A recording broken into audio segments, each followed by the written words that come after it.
Okay, good evening, everyone. Thank you to Dr. Norman and the Board of Education for the opportunity to be able to present the curriculum and instruction budget being proposed for the 2026-2027 school year. It's a continuation of our series of budget presentations. Last board meeting was the non-instructional budget. We're continuing with the curriculum budget.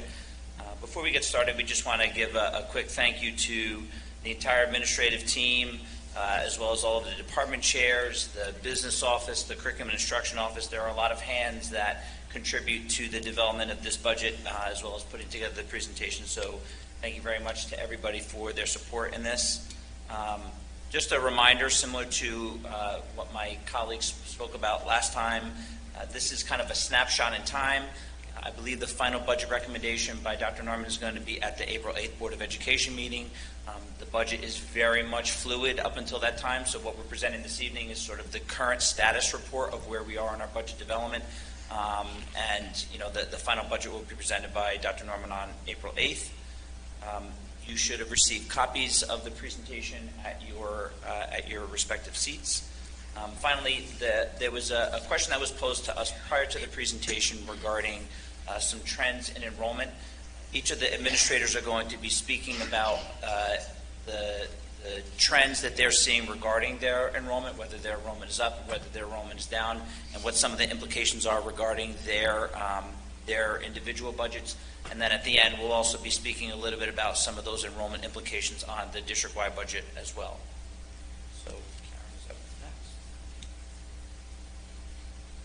So didn't really rehearse that first line too well, and he stole my thunder about how we really did have close collaboration with our building administrators as well as our directors of various departments. And I too would like to thank them for their contributions throughout the process. Throughout the process, I think it's important to note we maintained a commitment to prioritizing resources that directly impact student learning, ensuring a sustainable and balanced approach to our budget, and providing every building and department with the tools needed to maintain our high standards. Finally, we were linking our spending to our district goals and state mandates.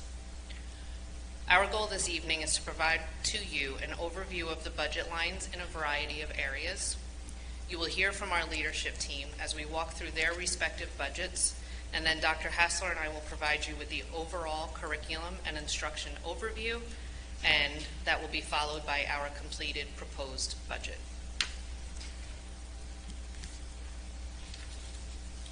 So just to kind of give some overarching budget highlights from what you're going to hear this evening, these are sort of common themes that are going to be woven throughout a number of different presentations.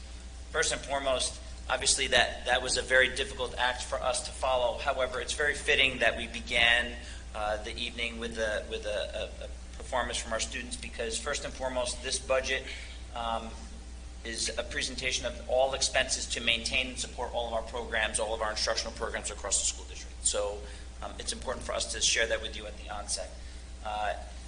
A theme that you've heard in recent years, we've had a bit of an uptick in the number of music instruments that we've needed to purchase in the recent previous years. We also are seeing an increase in some maintenance costs related to our music instruments.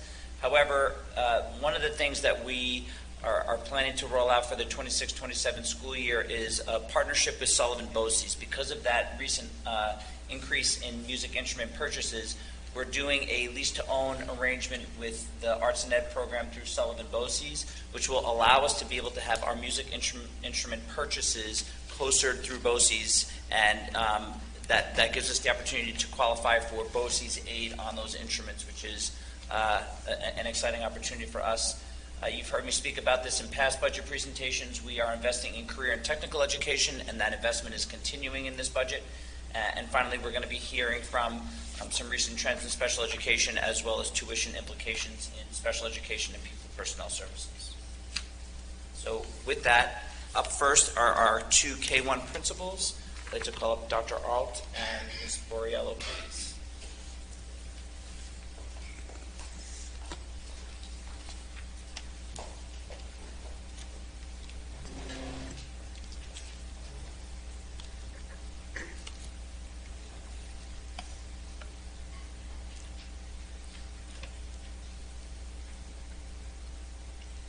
Good evening, Board President Simmons, Board of Education trustees, Dr. Norman, and Central Office Administration. Thank you for the opportunity to present Smith's Cloth's proposed budget for the 2026-2027 school year for your consideration. Smith Clove is currently comprised of 468 beautifully diverse learners, which is a slight decrease in enrollment from this time last year. The proposed budget includes a decrease in our math and ELA lines, as texts will now be purchased through our Curriculum and Instruction Office. There is a proposed increase to our music budget to purchase Quaver music software, which is a wonderful interactive resource for students to support our music curriculum. There is also an increase in our science line due to the increased cost of our science lecturer. You will notice a decrease in the line items where we apply a per pupil multiplier reflective of our projected decrease in enrollment. For social studies, there is a slight increase due to the increased cost of the magazine subscriptions to Scholastic that we use. In library, there's also a slight increase, which is for the purchase of new books to replace our very beloved books that need to be taken out of circulation. Overall, our total budget shows just over 60% decrease from last school year. Thank you again for this opportunity to share Smith Clove's proposed budget. Good evening. I'm Allison Borriello, the principal at Sapphire Elementary. Thank you for giving me the opportunity to present Sapphire's proposed budget for the 2026-2027 school year. I'd like to begin by sharing some information about our current enrollment. We have 276 students, which is a slight decrease from last year, plus 54 students in our UPK program, which is not included in the numbers I'll be reviewing with our budget tonight. You'll notice a decrease in both ELA and math expenses because the instructional texts are now purchased through our Curriculum and Instruction Department. We have an increase in music, which will support our subscription to Quaver music software, similar to Smith Clove. In art, there is an increase to fund necessary consumable materials so that our students have the supplies they need for all of their creative projects. And finally, PE has requested an increase to allow for the purchase of new equipment to provide engaging and safe physical education experiences. This slide shows the line-by-line items for our building budget. You'll notice a decrease in the line items where we apply a per pupil multiplier reflective of our projected decrease of enrollment. Overall, our total school budget shows a 50% decrease from last year. Thank you for allowing me to present Sapphire's budget. Up next are our 325 principals, Roan, Mr. Davis. Dr. Morales is going to be presenting.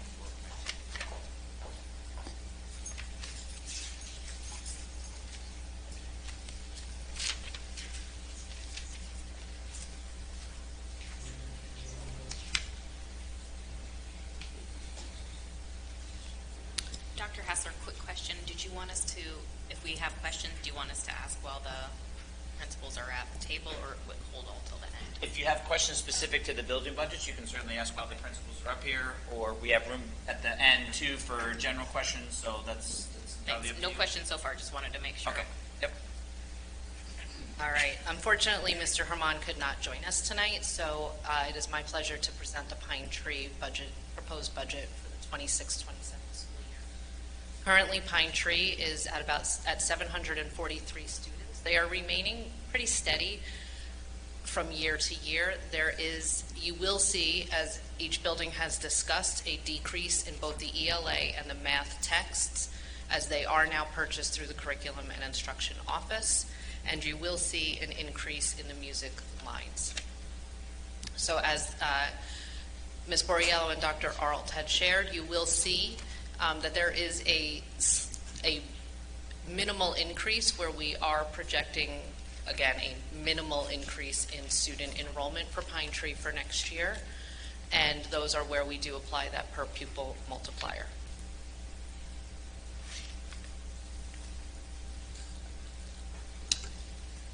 Good evening. I'm Roger Davis, the building principal at North Main Elementary. Thank you for allowing me to present the North Main proposed budget for the 26-27 school year. North Main currently has an enrollment of 522 students, which is a decrease from last school year. Similar to the other buildings, there is a decrease in the ELA, and math text lines because those are now purchased through the Curriculum and Instruction Office. There's also a decrease in our music line because of last year we had some big-ticket instruments purchased for our students. This slide shows the line-by-line items for our building budget. You would notice a decrease in the line items that are where we use a pupil multiplier, reflective of our projected decrease in enrollment. Overall, the total budget is going down 44.24%. Thank you for the opportunity to present the proposed budget for the 26-27 school year.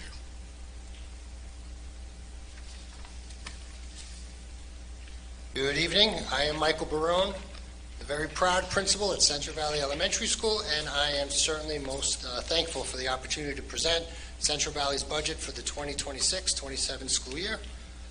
Central Valley currently has an enrollment of 386 students, which is a slight increase from last year. Many of the budget lines for the next year remain the same or are close to the amounts as adopted in this year's budget. Budget highlights and requests include a decrease in both ELA and math texts as they are now purchased through the Curriculum and Instruction Office. There's also an increase in the music line for instruments through the BOCES COSER process, as mentioned by Dr. Hassler previously, and an increase in the general supply line for classroom furniture. This slide shows the line-by-line items for our building budget. You will notice a slight increase in the line items where we apply a per pupil multiplier, reflective of our projected increase of enrollment. Overall, our school total budget shows a 20.2% decrease from last year. Again, thank you for the opportunity to present Central Valley's budget. Quick question for Mr. Davis regarding the decrease in your PE budget. I know my children experienced the great program at North Main, especially the intramurals. Just wanted to understand a little bit more on that decrease and if it's impacting any programs or if that is with the per pupil multiplier. PE, that's with the per pupil multiplier, and the decrease is also last year we got some equipment also in the PE. Great, thanks.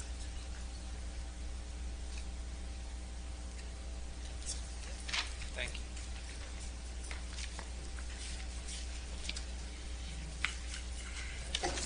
And up next, we'd like to invite Mr. Vasquez and Mr. McElroy, our middle school and high school principals.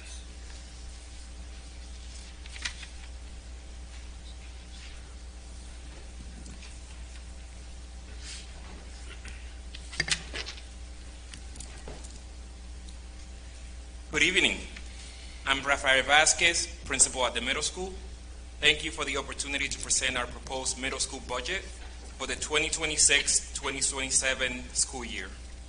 Our current middle school enrollment is 1,509 students. We are projecting a slight decrease for next year.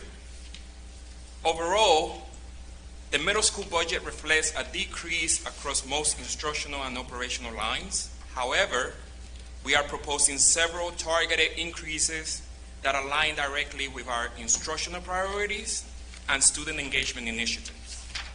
There are four key areas of increase: the principal general supplies line, the social studies line, the art supplies line, and the music line. For the principal general supplies line, this increase will allow us to replace essential classroom furniture to ensure functional and supported learning environments. For social studies, there is an increase in this line to fund new digital textbooks for our 7th and 8th grade students. For the art supplies, we are proposing a slight increase in the art supplies line as we reintroduce the morning show at the middle school and launch a new video production course. And for music, we are proposing a substantial increase in the music budget to support the instructional purchase plan previously outlined by Dr. Hassler. We have two lines over here, two slides. As you can see, there's a 40.93% increase in the budget. And as outlined before, most of this is actually because of the music line. Thank you for your continued support of our students. Okay. Good evening, Board of Education and Cabinet members. My name is Jason McElroy, high school principal, and I thank you for the opportunity to present the 26-27 budget on behalf of the high school this evening. At the high school, our current enrollment is 2,284 students. Some of the highlights and requests on the high school proposed budget include the following: a decrease in the science request. This is due to a decrease in the curriculum needs for the new chemistry and physics curriculums when compared to the earth and space, along with the life science bio needs for this year. Textbook replacement. Our social studies department is looking for an additional money for a criminal justice text subscription. Musical instruments, like the middle school, we are proposing a little slight increase for music to purchase instruments. A decrease in the library media budget. Library media is looking at a substantial decrease due to the completion of the recent renovation at the high school. And then an increase in staff development and conferences as we continue to focus on PD for all faculty and staff at the high school. In the following slides, you'll see the line-by-line budget requests. Overall, the high school is proposing an overall increase of 2.29% for our 26-27 budget. Thank you.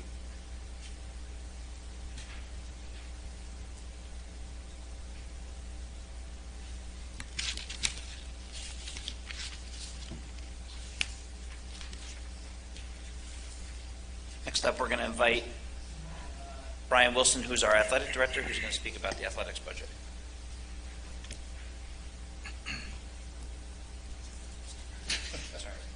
There we go. Good evening. Bit easier. Good evening, everybody. I am Brian Wilson, Director of Athletics and PE for the district. Thank you for giving me the opportunity to present our budget for next year to you guys. I want to start off with a snapshot of what we have to offer. I am proud that we offer 74 or 75 athletic teams for next school year. Talking to my cohorts in the area, we are the #1 school as far as what we have to offer for athletics per program for our district. So that's a good number to have, 74 or possibly 75 next year. When you break it down by season, we have 994 students in the spring across all 3 levels, 861 in the fall, and 816 in the winter. That's pretty much on par with where we were if you look back last year. So we're on target for the amount of students involved in athletics. Our 2 big highlights for this year, for next school year, would be first adding a girls modified flag football team. Our varsity team has about 40 to 50 students trying out. And there's a huge interest in the lower levels, so we're looking to add that program in to give them the opportunity to play. And the second one is the potential interscholastic sport of boys volleyball. This will be a varsity team. We are doing an extramural right now, but the section is looking to put in a Section 9 boys varsity volleyball team either next year or the year after, so it's something that we're looking to put into the budget. So if it does happen, we are prepared for it. And breaking it down, our PE budget is pretty much on par with last year, a little bit of a savings. And because of the new programs, our budget did increase by 5.92% for athletics from the previous school year.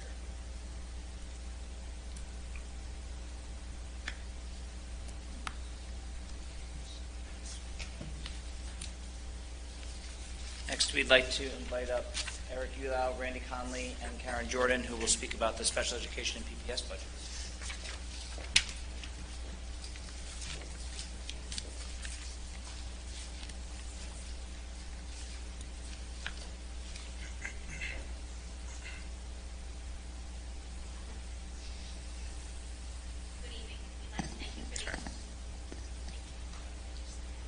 Good evening. We'd like to thank you for the opportunity to speak with you tonight.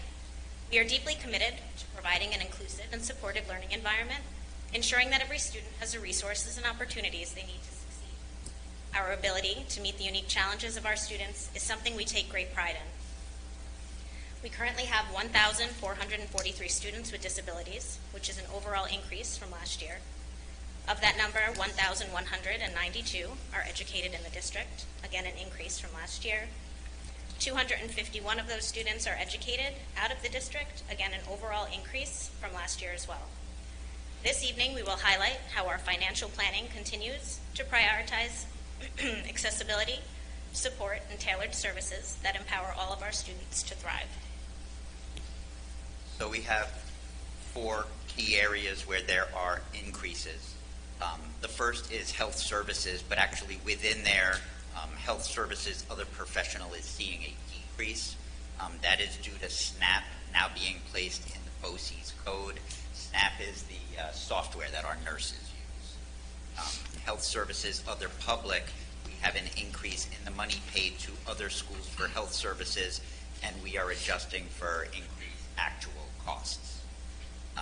We have an increase in special class consultants. This is increases in outside consultants, specifically a registered behavior technician cost. This is aidable because it is a high-cost student. And we are also seeing an increase in the number of bilingual evaluations that we also have an increase in special class BOCES. These are due to increases in evaluations conducted by Putnam Northern Westchester BOCES and are also primarily for bilingual evaluations. This is also aidable. PPS Administration Conference, these are BOCES trainings, and they are moving from the CNI budget to this line for PPS staff.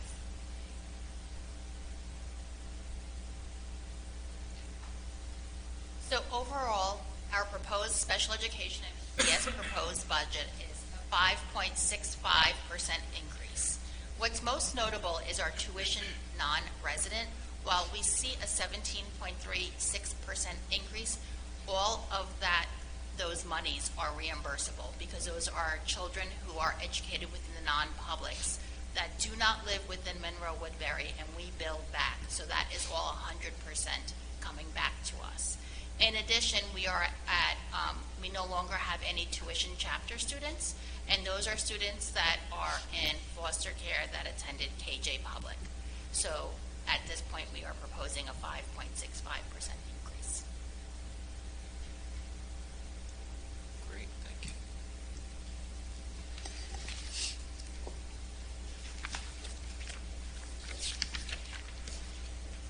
So within the curriculum and instruction budget, you will see core programs. The core programs represent any costs associated with providing instruction in language arts, mathematics, science, and social studies. The costs include textbooks and supplies, and what is important to keep in mind is that anything coded as textbooks is reimbursable back to the school district up to approximately $500,000. District-wide programs represent costs associated with providing instruction in areas that are K-12, including health education, art, music, languages other than English, FACS, and technology at the middle school and high school, as well as our gifted and talented program. These costs also include textbooks and supplies. Thank you. The reason why these are grouped in this way is because each of the building budgets that you heard broke these categories down individually. However, the overall budget exists, which is also inclusive of district-wide lines that are not included in the individual building reports. An example of that would be physical education and athletics. There are individual physical education lines within each of the 7 buildings, but then there are also a number of district-wide physical education lines. The interscholastic athletics line is also a K-12 district-wide line. There's also a category called special secondary programs. The special secondary programs includes business education at the high school level. It includes student activities. It also includes the BOCES occupational education line. The instructional support buildings line. That's me. The instructional support budget represents the cost to operate 7 instructional buildings. Principal supervision includes dues and publications, travel allowance, field trips, conferences, costs associated with graduation, and the moving up ceremonies. General supplies includes maintenance of contracted equipment, student desks, furniture, art tables, filing cabinets, etc. Much of this line is based on a per pupil multiplier. And finally, conferences and meetings. The costs there are associated with conferences. Providing staff in 7 buildings to attend workshops in order to keep them up to date on any curricular changes. Go ahead. I'm not done. Yep, go ahead. Educational support services. Yep. covers costs associated with both our education support and instructional support departments. There are costs associated with conferences and publications.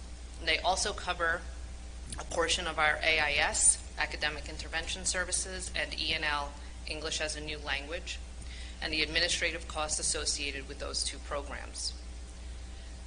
The last item is the cost of providing texts for students attending non-public schools. This budget only reflects the portion that the district budgets for these programs and does not include any title funds used to support either AIS or E&L. And this line is also eligible for the textbook aid discussed earlier.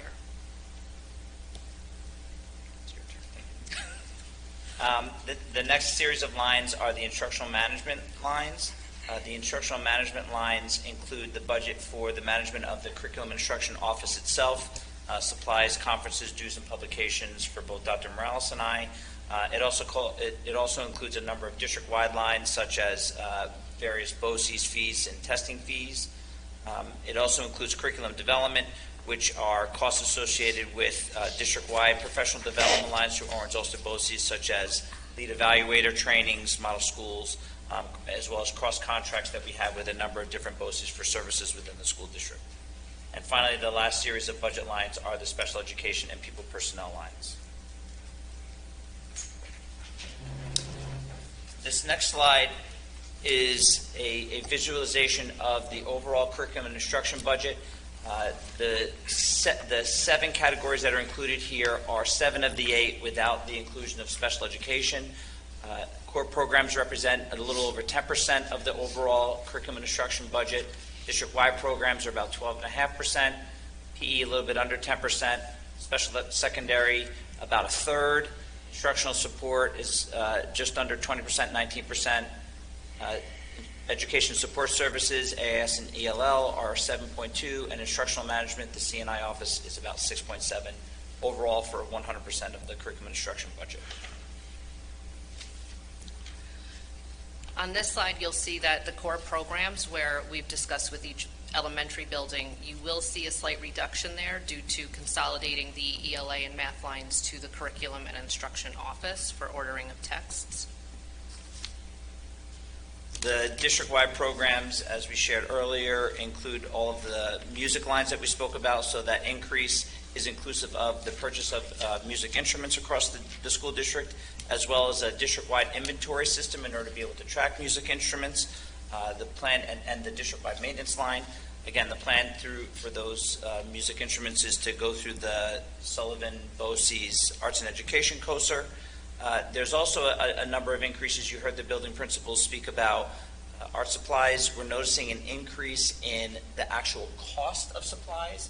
Even though the per pupil multiplier is going down because of some of the enrollment decreases, the cost of the actual materials, we're seeing an increase in that. The physical education line is as what was presented by Mr. Wilson. Finally, the special secondary program, that increase of $77,000 is for the addition of 5 additional career and technical education seats at Orange-Ulster BOCES. In past years, you may have heard me speak in this presentation about our increase in the level of interest of students attending CTEC at BOCES. So we continue to slowly incrementally build in the number of seats into our budget. So that increase represents 5 additional seats to CTEC for the 26-27 school year.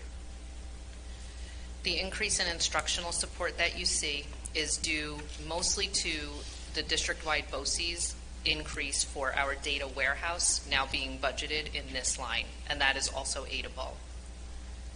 The educational support services, that increase is due to the increase in non-public textbooks and in ELL BOCES costs, which is also aidable, and those costs include services such as translations, professional development, and the cost for providing any E&L services for our students who attend BOCES programs. And our instructional management line there is pretty consistent to what it was previously. And the final line is the special education and PPS budget, as was presented earlier. One item that I do want to note, the overall increase in special ed and PPS of 5.65%, that $1 million increase in the resident tuition line we include in that approximately a 3% year-to-year increase in tuition costs of just moving the budget from one year to the next because of increased tuition. So part of that increase is due to the increased number of students we're projecting for next year, but another portion of that increase is purely due to the year-to-year budget-to-budget increase in tuition costs. Questions? Yes. Sure. Thank You you. want to have the other, you want to invite everybody else back? Sure. So I have two questions Sure. that might roll into more, I'm sure. But can you explain for the public and for the people listening, aidable? Because it went up. Education support services is going up 138,500. But when you say aidable, is it really 138,500, or are we getting that back, but we have to budget for it so it comes back in the next year? So just Sure, I can speak to that. Our budget consists of probably three main areas worth of aid. One is textbook aid, similar to what Dr. Morales was speaking about. Textbook aid is dollar for dollar, and we basically qualify. I think Mr. Cahill, when he presented last time, put up a slide of what the projected textbook aid was going to be for next year. You need to spend it in the current year, and then you're reimbursed that full amount up to a certain threshold the subsequent year. Another form of aid is BOCES aid, which is not exact, but usually comes in roughly in about 40%-ish, plus or minus, depending upon the. Yes, that's true. So, but similarly, that aid comes back the following year to the school district. So, when we say that we're purchasing music instruments through Sullivan BOCES, we have to budget for the full amount in the current budget, but then we see that come back to the school district the following year. The last form of aid that's included in our budget is high-cost aid, which relates directly to special education. But again, all three forms of aid come back to the school district the following year. You need to budget for the full amount. What is represented in the budget is the full cost of all of these items. So for next year, let's just use the textbook aid because it's 100%, right? We could, if we don't do a big textbook purchase, we could see that go down budget-wise, possibly, because the aid will offset it. So we usually don't apply the aid directly to the textbooks. I think that aid comes back into the general fund. Yeah, it does. We have, I've shown this graphically before, appropriations, which is the budget, and then revenue. So the aid that we're talking about, the BOCES aid, the instructional materials aid, which is textbooks, falls under that, is revenue. We generally don't show it netted out, but it's true that up to a limit with the textbooks, approximately $500,000, we're going to receive full reimbursement for expenditures this year, next year. Yes. And in the budget for next year, we would receive that aid in the following year, Okay. 27, 28. However, it's important to note that we're very mindful and calculated in terms of how we budget for textbooks. Basically, we give the buildings the opportunity to be able to put in what their requests are. We run a report district-wide to make sure that what we are projecting for our expenditures aligns with what we anticipate the aid being for the subsequent year. Great, thank you. The other question I have is related to the theater budgets for all the schools that has not moved. I would like to see that tied to some kind of CPI, or because it was non-existent a few years ago and then it got put in, but it's the number staying static, and we have all of these great shows and support, and you talked about art supplies going up and other supplies going up. The cost to put on a production is going up as well. So I think it would be equitable to apply some kind of numerator, number multiplier to it. And I think that we can certainly go back and also just review the expenditures in terms of how they're utilizing those funds. And just to give that as an example, one of the things that the buildings use those lines for is for the licensing costs in order to be able to do that. So we actually use the BOCES Coaster Arts and Education, literally trying to maximize that, but we can go back and do an analysis of the expenditures and look at that. Sure. Great. Thank you. So I'm looking across every building. There is a decrease in math and science.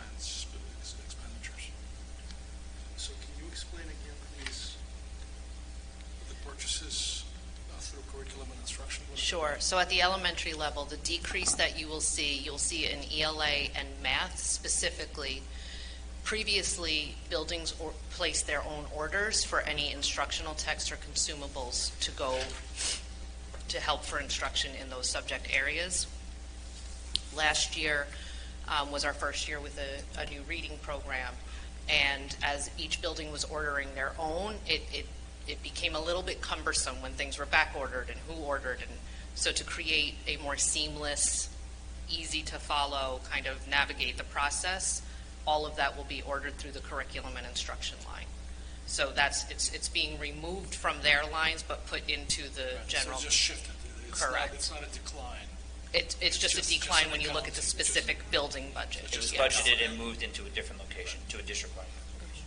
And that location is the core program you mentioned? Correct. Yes. That's the reason why the core program line overall didn't go down at the same amount that if you combine all of the ELA and math reductions across all of the 5 elementary buildings, it didn't go down that full amount because the money was moved into a district-wide line for that purchase. But the overall, is there an overall increase in spending on math and science?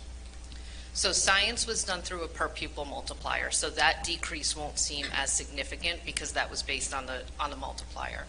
What the significant difference in the building budgets for those subject areas, the cost for the program is not necessarily, the program's no cheaper than it was last year. However, we are taking a much, we're scrutinizing what our teachers felt as far as different consumables that are available, which ones are the most effective for instructing our students. Last year, we purchased a lot, and in looking into the next few years, we don't necessarily need every bell and whistle that's attached to the program. So overall, you will likely see when everything is done in order, there will likely be a decrease from what that program cost in the prior year. Do we know how much? Not yet. We're working through, because what's varying by grade level is which grades prefer this supplemental text to go with it. That may not be the same supplemental text. The K1s may prefer something different than what the 4th and 5th grade have to offer. So with the current shift in STEM teaching and what's expected, how often do we adjust to that? Yearly? Every 2 years? Every 3 years? I mean, I would say it's annual.